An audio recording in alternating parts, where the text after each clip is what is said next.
21 days challenge. I know तुम लोगों ने इस चैलेंज के ऊपर काफी सारी वीडियोस देख रखी होंगी। क्या एक्चुअली में इस चैलेंज को कंप्लीट कर पाए हो? नहीं ना। तुमने ट्राई तो काफी बार किया होगा, बट ओनली 5 या 6 दिन तक ही तुम टिक पाए, क्योंकि ये चैलेंज इतना इजी नहीं जितना तुम्हें लगता है। अगर मैं तुम लोगों से कहूँ तुम लोग एडिक्टिव हो, तुम्हें वो नशा है जो शराब, स्मोकिंग, इन सब चीजों में होता है, बट एक्चुअली एडिक्टिव यही है।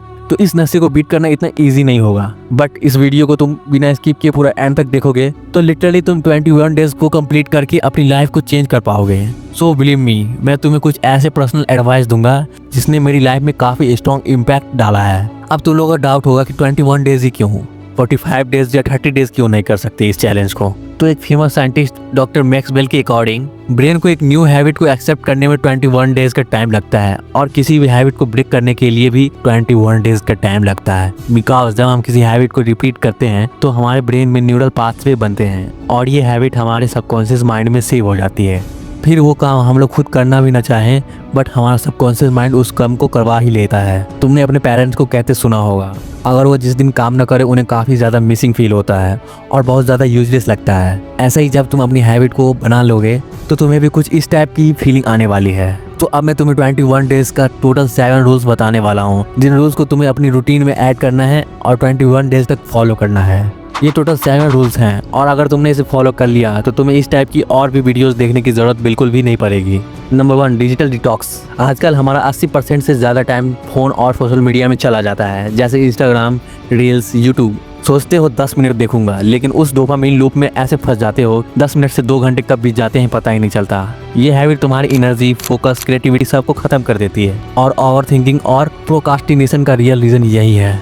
अगर तुम कोई कंटेंट क्रिएटर नहीं हो और सिर्फ सोशल मीडिया पर चिल करने के लिए आते हो तो भाई अपना टाइम वेस्ट ही कर रहे हो। तो अब बात करते हैं कि तुम इन सभी चीज़ों को कैसे कंट्रोल कर सकते हो। वो बात अलग है, ये सभी चीज़ें तुम्हें कंट्रोल कर रही हैं, बट एक्चुअली अब तुम इनको कंट्रोल करने वाले हो। तो तुम्हारे फ़ोन में जितने भी फालतू के ऐप्स हैं तो सिंपल से तुम सभी ऐप्स के नोटिफिकेशन को ऑफ कर दो, और अगर तुम्हारे पास फालतू की नोटिफिकेशन नहीं आएंगी तो तुम लोग फ़ोन को बार बार ओपन नहीं करोगे। और दूसरी चीज़ ये है कि तुम्हें अपने टाइम को लिमिट करना है। तुम्हें खुद को देखना है कि तुम सबसे ज़्यादा टाइम वेस्ट किस चीज़ में करते हो, किस ऐप में करते हो। फॉर एग्जाम्पल, अगर तुम इंस्टाग्राम सबसे ज़्यादा यूज़ करते हो और तुम्हारा इंस्टाग्राम से ज़्यादा कुछ काम नहीं है तो भाई उसको सीधा अनइंस्टॉल कर दो, या फिर उसे अनइंस्टॉल नहीं कर सकते हो तो एक टाइम लिमिट सेट कर दो, जैसे 30 मिनट्स या 45 मिनट्स। अगर ये सब करने के बाद भी कंट्रोल नहीं होता है तो तुम एक काम कर सकते हो जिसे मैं फॉलो करता हूँ। तुम लोग उस ऐप को वेबसाइट में यूज़ कर सकते हो, जैसे सिंपल से गूगल पे जाओ और वहाँ लॉगिन करके यूज़ करो।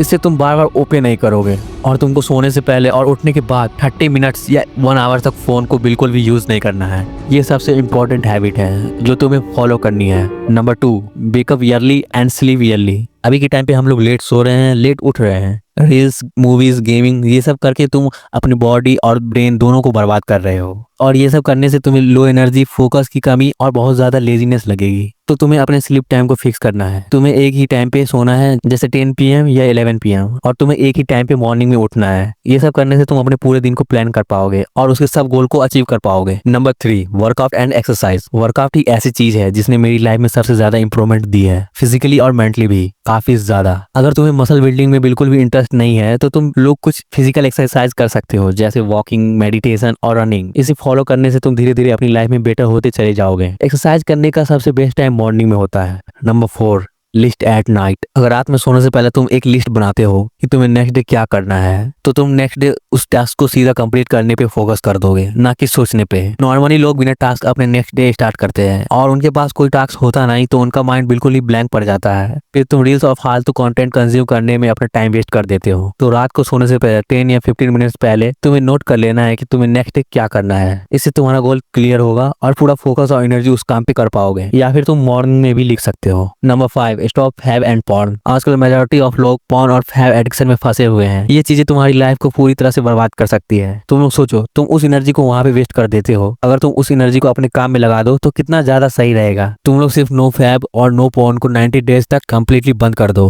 तुम लोग खुद देखोगे कि तुम्हें कितना ज्यादा चेंज किया है अपनी लाइफ में। स्टार्टिंग में काफी ज्यादा डिफिकल्टी होगा, बट अगर तुम इसे 21 डेज तक स्टॉप कर लेते हो तो तुम इसे आगे भी स्टॉप कर पाओगे। जब तुम्हें अर्जेस आती हैं तो तुम उसे नोट करो और उस हैबिट को दूसरी हैबिट से रिप्लेस रिप्लेस कर सकते हो। अगर तुम फैब को कम्प्लीटली बंद करना चाहते हो तो एक्सरसाइज स्टार्ट कर दो। एक्सरसाइज करने से तुम्हारा माइंड हेल्थ कॉन्शियस हो जाएगा और ये सब चीजें तुम्हें यूजलेस लगने लगेगी। Number 6, take action, stop over thinking. तुम लोगों ने नोटिस किया होगा कि तुम सबसे ज्यादा टाइम सिर्फ सोचने में निकाल देते हो। तुम लोग कोई भी काम को सोचते हो, बस सोचते रहते हो, उसे कभी एग्जीक्यूट नहीं करते और फिर तुम्हें गिल्टी फील होता है। फिर तुम इस लूप में ऐसे ही चलते रहते हो। तो ओवर थिंकिंग को रोकने के लिए सिंपल से एक काम करो। तुम लोग किसी भी टास्क को कंप्लीट करने के लिए ओनली 1 से 2 मिनट सोचो और सीधा एक्शन लो। बड़े टास्क को छोटे छोटे टास्क में कन्वर्ट करो और उन पे एक्शन लेना स्टार्ट करो। Number 7, start reading. अगर तुम्हें डेली बुक 20 से 30 मिनट पढ़ना स्टार्ट कर दो तो 21 डेज के बाद तुम्हारी नॉलेज और थिंकिंग कितनी ज्यादा इंप्रूव हो जाएगी। रीडिंग ऐसी हैबिट है जो तुम्हें लाइफ में हर फील्ड में सबसे ज्यादा बेस्ट बना देगी। स्टार्टिंग में तुम लोग 10 to 15 मिनट्स तक रीडिंग स्टार्ट कर सकते हो। एक अच्छी सी बुक चूज कर सकते हो, जैसे मैंने अभी 2 बुक कंप्लीट की है। First atomic habits, second psychology of money. ये सबसे ज्यादा बेस्ट बुक है, तुम लोग इन्हें पढ़ सकते हो। तो ये सभी हैबिट अगर तुम 21 डेज तक टोटली फॉलो करते हो तो तुम अपने आप को एक अपग्रेडेड वर्जन में देख पाओगे जो तुम एक्चुअली में बनना चाहते हो। स्टार्टिंग में काफी प्रॉब्लम्स आएंगी, तुम्हारा मन करेगा कि सब छोड़ दूं, मैं दोबारा से उसी लाइफ में चला जाऊं, उस कंफर्ट जोन में, बट तुम्हें ऐसा बिल्कुल भी नहीं करना है। तो तुम लोग जितने भी वीडियोस देख रहे हो कमेंट में लिख दो आई एक्सेप्ट द चैलेंज और आज से स्टार्ट हो जाओ।